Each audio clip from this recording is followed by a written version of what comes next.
Hello दोस्तों, स्वागत है आपका न्यू जनरेशन क्लासेस में। आज हम फिर कुछ नए महत्वपूर्ण करंट अफेयर्स पर चर्चा करने जा रहे हैं जो आने वाले एग्जाम के लिए बहुत ही महत्वपूर्ण होने वाले हैं। आइए पहला क्वेश्चन देख लेते हैं। पहला क्वेश्चन है, इस साल का लोकमान्य तिलक राष्ट्रीय पुरस्कार किसे दिया जाएगा? तो इस साल का लोकमान्य तिलक राष्ट्रीय पुरस्कार किसे दिया जाएगा?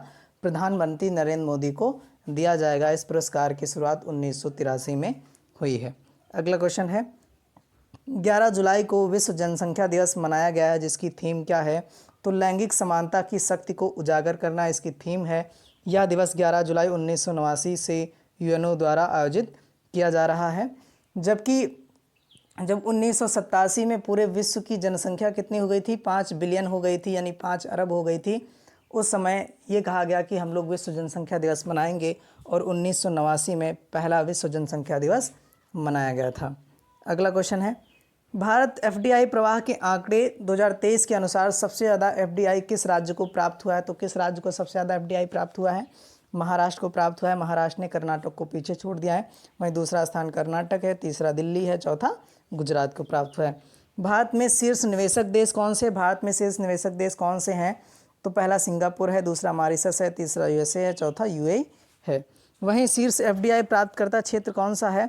तो कंप्यूटर सॉफ्टवेयर एवं हार्डवेयर है पहले स्थान पर, दूसरे सेवा, तीसरे पर व्यापार क्षेत्र शामिल किया गया है।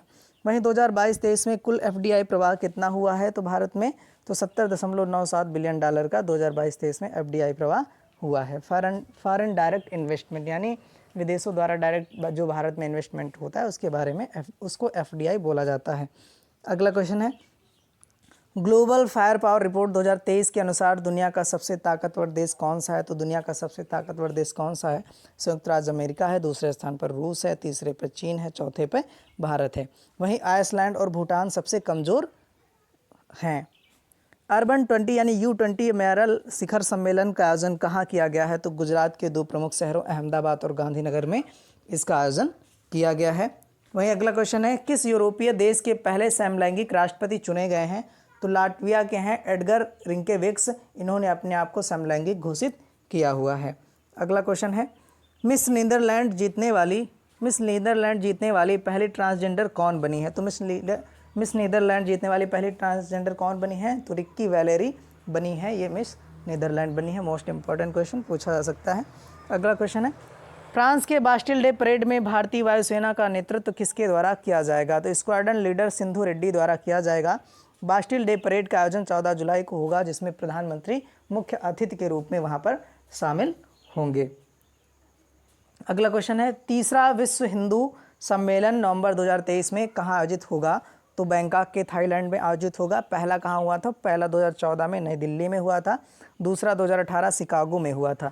तो विश्व ये हिंदू सम्मेलन है, हिंदी सम्मेलन नहीं है। जबकि हिंदी सम्मेलन कहाँ हुआ इस बार? फिजी में हुआ है। और हिंदू सम्मेलन कहाँ हो रहा है? बैंकॉक थाईलैंड में हो रहा है। तो ये डिफरेंस आप लोग जरूर याद रखिए, क्योंकि कन्फ्यूजन हो सकता है एग्जाम हॉल में। अगला क्वेश्चन है कि राष्ट्रीय हरित न्यायाधिकरण एनजीटी का कार्यवाहक अध्यक्ष किसे नियुक्त किया गया है? न्यायमूर्ति सेओ कुमार सिंह को नियुक्त किया गया है। इसकी स्थापना 2010 में हुई थी। नई दिल्ली में इसका मुख्यालय स्थित है। तो ये अगला क्वेश्चन है, इसरो ने किस रॉकेट को निजी क्षेत्र को हस्तांतरित करने का निर्णय लिया है? तो किस रॉकेट को हस्तांतरित करने का निर्णय लिया है? एसएसएलवी का निर्णय लिया है। यह 3 चरणों वाला प्रक्षेपण है। यह 500 किलोग्राम वजन तक के उपग्रहों को कक्षा में प्रक्षेपित करने में सक्षम है। तो इसको निजी क्षेत्र में हस्तांतरित करने का निर्णय इसरो ने ले लिया है।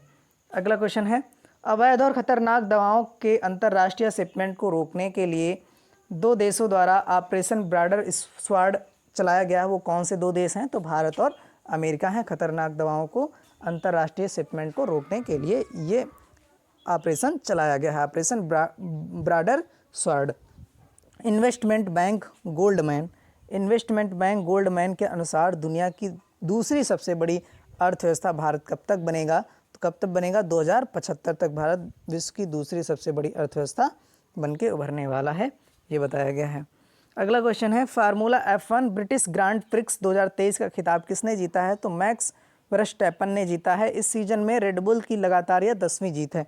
अभी 2-4 दिन पहले मैंने एक और क्वेश्चन बताया था कि कि ऑस्ट्रेलियाई प्रिक्स का खिताब किसने जीता है, तो इन्होंने जीता था मैक्स वर्स्टैपन, जो फार्मूला F1 का खिताब जीता है, और ये रेडबुल के रेसर हैं। तो मोस्ट इंपॉर्टेंट क्वेश्चन है ये भी। अगला और लास्ट क्वेश्चन देख लेते हैं। भारत और किस देश के बीच रुपए के द्वारा द्विपक्षीय व्यापार 11 जुलाई से प्रारंभ हुआ है, तो किन दो देशों के बीच, भारत और बांग्लादेश के बीच डॉलर के अलावा रुपए में भी व्यापार होने वाला है, स्टार्ट हो गया। तो ये वीडियो कैसा लगा आप लोग जरूर बताएं, वीडियो को लाइक से सब्सक्राइब करिए। Thank you.